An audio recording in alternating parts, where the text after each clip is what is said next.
Salut à tous, bienvenue dans cette nouvelle explication manga et aujourd'hui je vais vous dire d'où vient le personnage de Goldie Roger. Si vous suivez One Piece, vous devez savoir qu'Ashiro Oda est un grand fan de piraterie et qui s'est inspiré de pas mal de pirates pour créer les personnages donc du manga.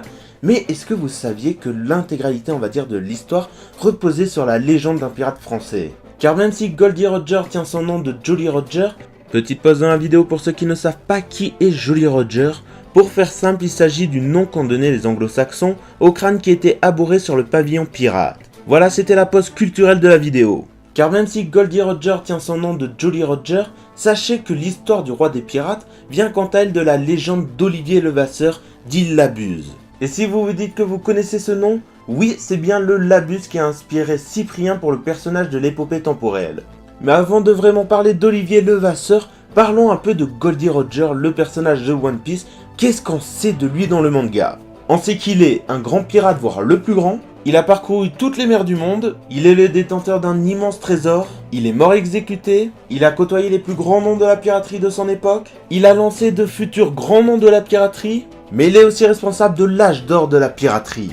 Maintenant parlons vraiment d'Olivier Levasseur et je sais ce que vous êtes en train de vous dire. Vous devez vous dire qu'il est impossible qu'un pirate ait été aussi influent dans la vraie vie que Goldie Roger dans le manga One Piece. Et à vrai dire, c'est totalement vrai, Olivier Levasseur n'a pas été autant influent que Roger, mais je pense qu'il n'en est vraiment pas loin. Mais pour vous prouver qu'il a été quand même quelqu'un de très influent et vous démontrer les points communs qu'il a avec Goldie Roger, on va reprendre les points que j'ai donnés pour Goldie Roger point par point et je vais les appliquer à Labuse. Mais avant de commencer vraiment à parler d'Olivier Levasseur, je voudrais préciser que quasiment toutes les informations que je vais donner dans cette vidéo, elles proviennent donc du livre de Charles Johnson, Histoire géniale des plus fameux pirates. C'est un livre qu'il a écrit, donc il est possible aussi qu'il ait exagéré certains actes de certains pirates. Donc voilà, aujourd'hui on a quasiment rien sur Labuse, on a très peu d'informations, mais bon voilà, je fais avec ce qu'on a actuellement sur son histoire, mais je pense que tout est quasiment vrai, on a à peu près reconstitué toute sa vie, un peu toutes ses aventures aussi, donc voilà, je pense que ce que je vais dire dans cette vidéo est quasiment juste, après possible qu'il y ait quelques infos erronées. Mais ce dont je suis sûr et que je peux vous dire, c'est qu'il a navigué sur tous les océans, même si voilà, il a principalement navigué sur deux océans, donc l'océan Atlantique, puisqu'il faisait partie des pirates qui terrorisaient à l'époque les Caraïbes, et l'océan Indien, puisqu'il avait trouvé repère dans la seconde partie de sa vie sur l'île Bourbon, donc l'actuelle île de la Réunion, donc je pense qu'on peut dire qu'il a navigué sur quasiment toutes les mers. Passant au fait qu'Olivier Levasseur possédait un énorme trésor, il faut savoir qu'il a été exécuté, donc voilà, on parle des deux informations en même temps. Après avoir été capturé donc par le capitaine d'Hermite, il s'est fait exécuter donc sur l'île de la Réunion où il avait trouvé repère, mais avant de se faire exécuter, il a tenu quelques mots à ses gardes et il a fait allusion en fait à un immense trésor qu'il aurait caché sur l'île et avec lequel en fait il aurait tout simplement pu racheter l'île. Donc voilà, c'est une petite anecdote qu'il faut savoir sur lui. Il a fait allusion à un immense trésor et il s'est fait exécuter. Donc voilà, deux objectifs d'un coup. Passons maintenant au fait qu'Olivier Levasseur a côtoyé de grands noms de la piraterie. Sachez que si Goldie Roger a côtoyé Edward Newgate, sachez que Labuse n'a pas à rougir car il a côtoyé de très grands pirates.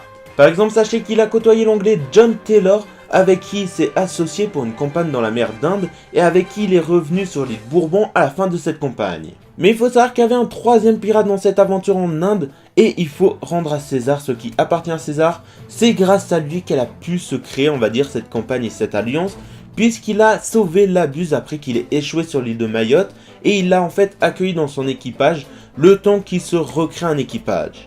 Et ce pirate est tout simplement l'Irlandais Edward Eglon, et vraiment là c'est du très haut niveau.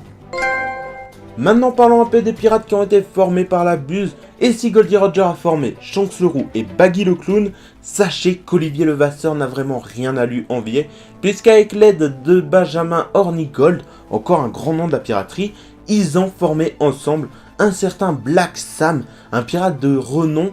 Et en fait, ils l'ont aidé surtout, puisque voilà, il se serait quand même lancé dans la piraterie probablement sans leur aide, mais il a eu un bateau et des membres d'équipage plus facilement grâce à Labuse et Benjamin Hornigold. Et vraiment voilà, Black Sam est un grand nom de la piraterie aujourd'hui, puisque voilà, tout le monde connaît le nom de Sam Bellamy. Et pour ceux qui ont encore un doute, Samuel Bellamy alias Black Sam est bien le personnage qui a inspiré Oda pour le Bellamy de One Piece, qui a probablement l'un des meilleurs combats contre Luffy. Voilà, c'est la fin de cette vidéo. Je pense bien vous avoir prouvé les liens entre Goldie Roger et Olivier Levasseur d'Ilabuse, et je pense que vous avez compris à quel point c'était un grand nom de la piraterie et probablement l'un des plus grands pirates. Attendez, on me dit dans l'oreillette que j'ai oublié un point. Apparemment, j'ai oublié de vous dire comment ça se fait qu'Olivier Levasseur a lancé une grande ère de piraterie. Eh bien, c'est tout simple, Olivier Levasseur a été exécuté en public. Donc voilà, il y avait du monde qui sont venus voir son exécution et il aurait crié lors de son exécution, je cite, « Mon trésor, à qui sera le prendre ?» Ce qui veut à peu près dire « Mon trésor, je vous le laisse si vous voulez. Trouvez-le !» Et ouais, il n'y a pas que dans les films et séries que les pirates ont la classe. Voilà, c'est la vraie fin de cette vidéo, j'espère qu'elle vous a plu. Et si c'est le cas, n'hésitez pas à lâcher un big pouce bleu. Et n'hésitez pas à me dire quel pirate de l'univers de One Piece vous voudrez en savoir plus sur ses origines. Sinon, moi je vous laisse, j'ai un trésor à trouver. Allez, à la prochaine, ciao!